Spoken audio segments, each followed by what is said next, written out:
Senator Brown, it's all yours. Thank you, Mr. Chairman and Ranking Member Collins. You know, being new here, until the 60 Minutes piece came out, I had no knowledge that something like this was even allowed. And as a result of that, wanted to do something about it to try to make a difference. And it was a 60 Minutes piece, which obviously featured a segment about members of Congress and their alleged insider trading advantage, which garnered widespread public attention, as you referenced. And, you know, it's interesting when you even have to hear about things like this that happen apparently in Washington. There's clearly something wrong. And you referenced it, Mr. Chairman, there's a breakdown of trust. We need to reestablish that connection and let people know that we are subjected to the same laws and rules that they are. We shouldn't be passing laws and then not have to adhere to them. And their trust in Congress is at an all-time low, and that's disturbing. And it's more important than ever to have members of Congress affirm that we live by those very same laws that we pass for everyone else in our country. We should be held to the same, and quite frankly, I think a higher standard than the members of the general public, and should not be able to profit based on non-public information.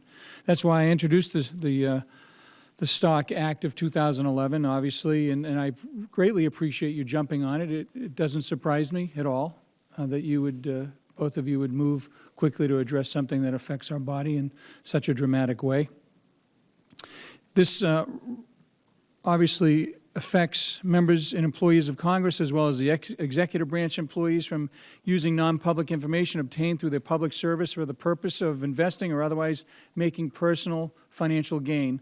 I mean, consider this: a member of Congress hears during a meeting a program that a program will be cut, or there's something going to happen dramatically, and then they go in and either buy or sell his or her stock to score a profit, avoiding losses when the news breaks. And under current law, the congressman would likely walk away with a fatter investment account. For everyone else, it would mean jail time, and that's not right. Arguing that the current law already applies to members of Congress, as you referenced in your initial opening, we don't need it. Well, I disagree. If it's in effect, then why haven't they done something about these sorts of things? There hasn't been one prosecution. If the SEC has all this power, why haven't they used it? The mere existence of this debate is enough to show that we must clarify and define the blanket affirmative duty that we have as members of Congress to the American people pertaining to the confidential non-public information. Not defining this duty will leave an absolute gap, and it's clear that it has left a gap of uncertainty that invites abuse, intentional or otherwise, and contributes to a breakdown of trust amongst the American people, and that's just not right. This legislation is directly aimed at correcting this problem that academics such as Professor Zebrowski, which you referenced, and Bainbridge have identified. In his work, Professor Zebrowski's work, found that members of Congress investments may have benefited from an informational advantage over members of the general public. And in the recent book, Throw Them All Out, author Peter Schweitzer, a fellow at Hoover Institute, reports that members of Congress are making a killing in real estate by approving the use of federal funds to projects that will enhance the value of buildings or lands that they actually own, and that's not right. As members of Congress, we all know we have access to information that the public doesn't, through classified briefings, closed conference reports, personal conversations with government officials, and all these sources can give us non-public information that we could find of significant value and trade accordingly. Not only do we have that access, we create information and policy as well, and we can influence things that way. When we act on legislation and negotiate legislative language, frequently that legislation has real financial consequences to many different industries in this country. And because we have that access and we create information, absolutely not betray the public's trust in everything that we do for our own personal gain. I believe, and I know you two do, and everybody on this committee does, believes that diminishing that public trust is why you called that hearing today. And I suspect we'll hear from witnesses today that say that the existing laws and rules are sufficient. Senator Gillibrand referenced it.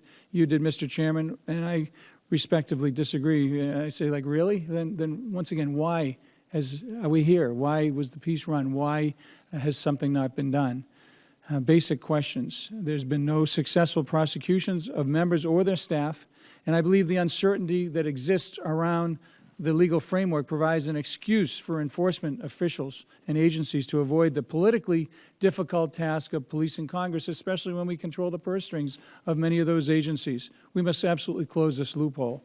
And I believe a vast majority of the members and staff of Congress are here to serve their constituents' best interests. They're good people of goodwill, and they're not here to line their pockets.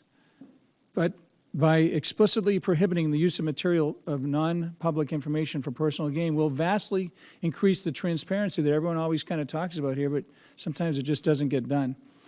The legislation I've introduced is similar to the bipartisan legislation that has been introduced in the House for many a year now.